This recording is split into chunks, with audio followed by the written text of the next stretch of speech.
Welcome back yet again, and now we're going to talk about Brazil. Brazil being the fifth largest country in the world. We'll come back to that Gini coefficient in a second. There are 170 million people who live in Brazil. That's about a third of Latin America's entire population.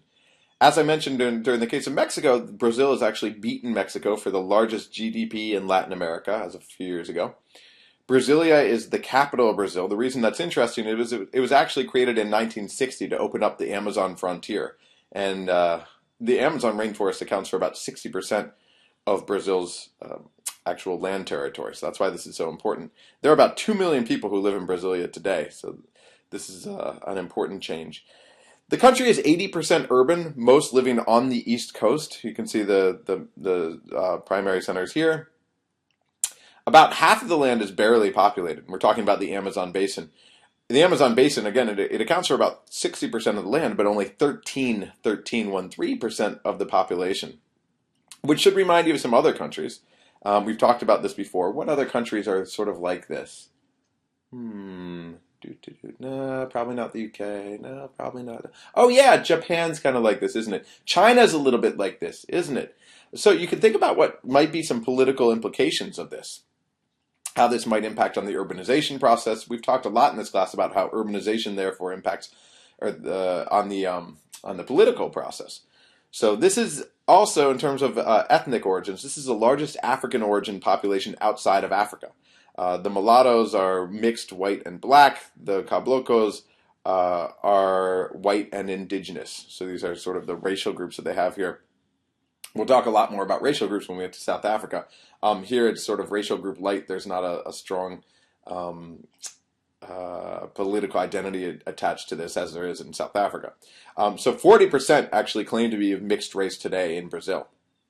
It is highly Catholic. It's 80% Catholic. The 20% are the remaining 20% are various other religions, mostly Protestant, but not exclusively Protestant. So going back to the Gini coefficient here, there's a high degree of inequality in Brazil. In fact, it's one of the most unequal societies on the planet, topped by South Africa, which we'll get to in a moment. There are lots of very poor people in this country.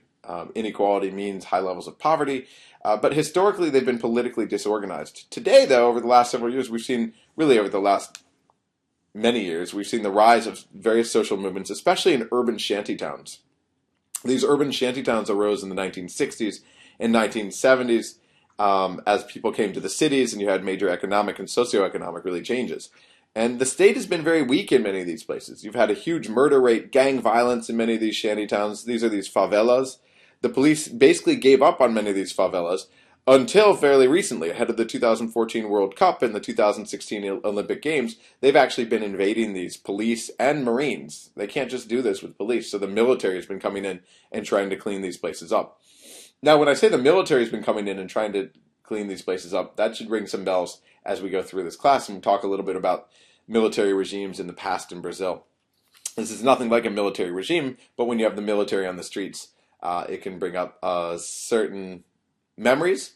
And you have to keep in mind that about 1/3 of Brazilians actually view democracy as the best form of government. This is not uncommon in relatively new democracies, but it does raise questions as to the future direction of Brazil. So far, so good. So now we'll get into the evolution. Here's a picture of the favelas, these shantytown sort of slums. So we start off with what we know. And we know that Brazil, what's now is Brazil, it was inhabited about 8,000 years ago. But there's a lack of written records or any sort of permanent architecture. And so we don't know very much. The population was largely living in the coastal areas, where they are today, really, when the Portuguese under Cabral came in around 1500. Tens of thousands died of diseases, smallpox, measles, tuberculosis, and all that stuff. So the sort of standard America's routine, what we saw in the United States as well as Mexico. So again, do keep this in mind.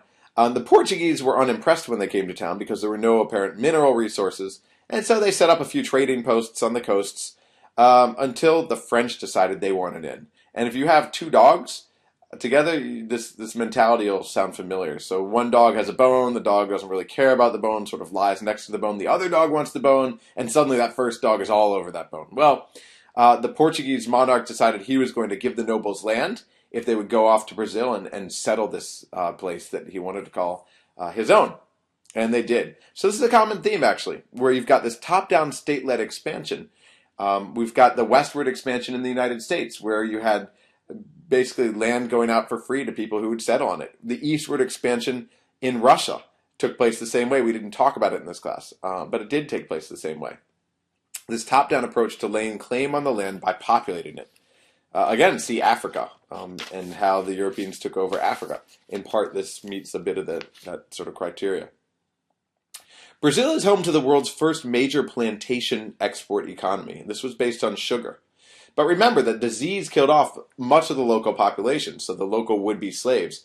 And so what the Portuguese did is they imported 3 to 4 million, between 3 and 4 million slaves from Africa between 1550 and 1850.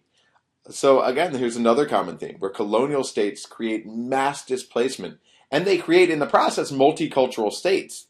Again, Brazil is a highly multicultural state as a result of this entire process. So competition from other colonies in the Caribbean continues over the course of the 16th and 17th century.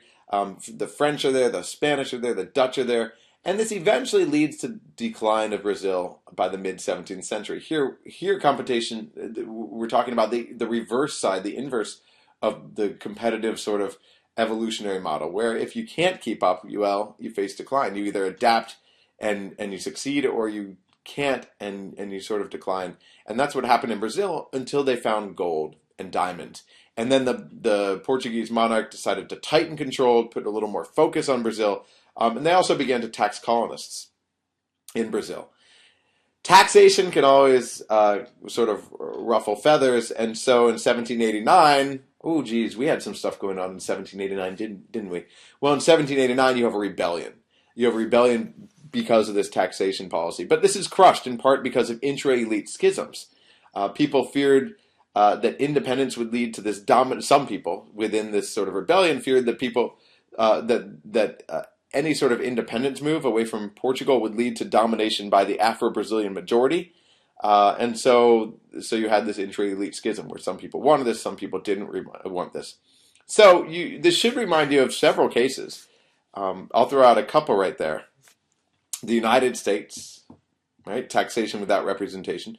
The Mexican case, loyalists to Spain versus the Criollos, this mixed ancestry pro-independence group. The Indian case, you've got an identity component, which actually complicates the rebellion. There in India, it was Muslims and Hindus. Here, it was the European ancestry versus Afro-Brazilian majority. And so again, these things leave the opposition split, identity politics.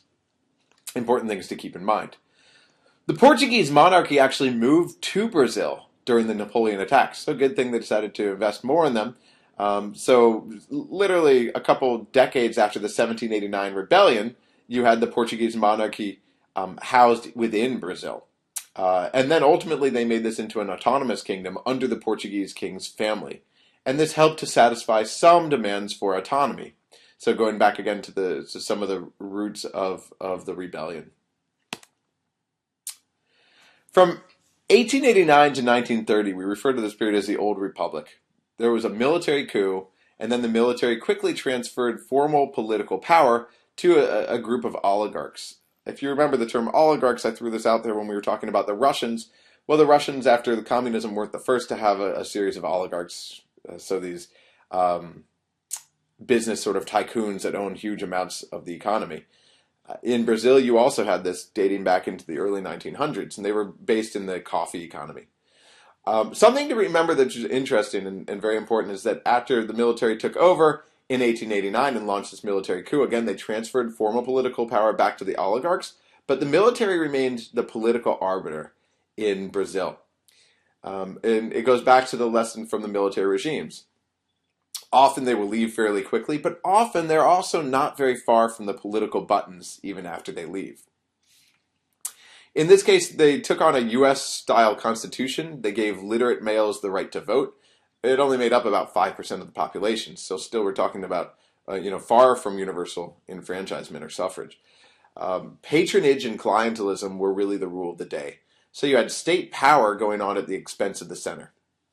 So lots of a devolution of the state, and this should ring some bells. We saw this before, and somewhere it was quite close, which was Mexico. Now, over the course of time, economic progress in Brazil actually fuels political discontent. So if you do really badly, you can fuel discontent. If you do really well, you can fuel discontent. Here, discontent was rooted in the middle class, the working class, and especially a big influx of European immigrants. Remember, these European immigrants came with new ideas.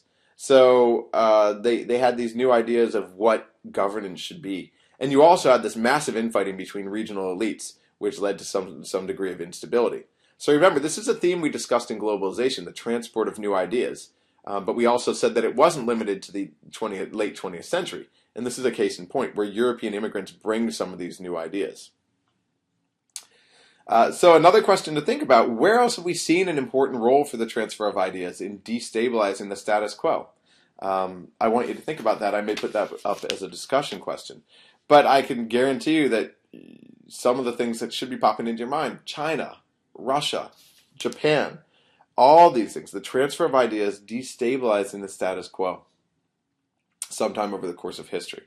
So I know I've been talking for a while, so I'm going to go into a separate slide as we continue this evolution.